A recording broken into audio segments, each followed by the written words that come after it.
একদিন শিয়াল নদীর ধারে একটা মাদুর দেখতে পেয়ে সেটাকে তার বাড়িতে নিয়ে এলো। এনে কুয়োর মুখের ওপর তাকে বেশ করে বিছিয়ে বাঘকে বিয়ে বললে, মামা, আমার নতুন বাড়ি দেখতে গেলে না? শুনে বাঘ তখনই তার নতুন বাড়ি দেখতে এলো। শিয়াল তাকে সেই কুয়োর মুখে বিছানো মাদুরটা দেখিয়ে বললে, মামা, একটু বসো, জলখাবার খাবে। জলখাবারের কথা শুনে বাঘ ভারী খুশি হয়ে লাফিয়ে সেই মাদুরের ওপর বসতে গেল, আর অমনি সে কুয়োর ভিতরে পড়ে গেল। তখন শিয়াল বললে, মামা, খুব করে জল খাও, একটুও রেখো না যেন। সেই কুয়োর ভিতরে কিন্তু বেশি জল ছিল না, তাই বাঘ তাতে ডুবে মারা যায়নি। শিয়াল আগে খুবই ভয় পেয়েছিল, কিন্তু শেষে অনেক কষ্টে উঠে এলো। উঠেই সে বললে, কোথায় গেলি রে শিয়ালের বাচ্চা? দাঁড়া, তোকে দেখাচ্ছি। কিন্তু শিয়াল তার আগেই পালিয়ে গিয়েছিল, তাকে কিছুতেই খুঁজে পাওয়া গেল না। তারপর থেকে বাঘের ভয়ে শিয়াল তার বাড়িতেও আসতে পারে না, খাবার খুঁজতেও যেতে পারে না। দূর থেকে দেখতে পেলেই বাঘ তাকে মারতে আসে। বেচারা না খেয়ে না খেয়ে শেষে আধমরা হয়ে গেল।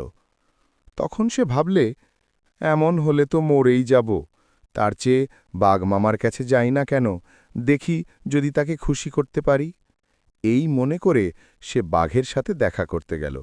বাঘের বাড়ি থেকে অনেক দূরে থাকতেই সে নমস্কার করছে আর বলছে, মামা, মামা। শুনে বাঘ আশ্চর্য হয়ে বললে, তাই তো, শিয়াল যে। শিয়াল অমনি ছুটে এসে তার পায়ের ধুলো নিয়ে বললে, মামা, আমাকে খুঁজতে গিয়ে তোমার বড় কষ্ট হচ্ছিল, দেখে আমার কান্না পাচ্ছিল।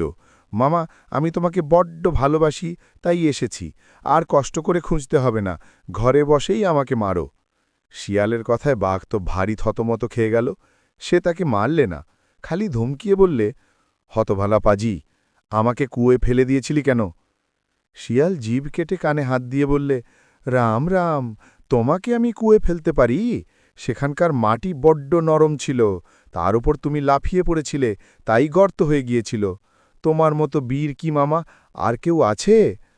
তা শুনে বোকা বাঘ হেসে বললে, হ্যাঁ হ্যাঁ ভাগ্নে, সে কথা ঠিক, আমি তখন বুঝতে পারিনি। এমনি করে তাদের আবার ভাব হয়ে গেল। তারপর একদিন শিয়াল নদীর ধারে গিয়ে দেখল যে ২০ হাত লম্বা একটা কুমির ডাঙায় উঠে রোদ পোঁয়াচ্ছে। তখন সে তাড়াতাড়ি ছুটে গিয়ে বাঘকে বললে, মামা, মামা, একটা নৌকো কিনেছি, দেখবে এসো।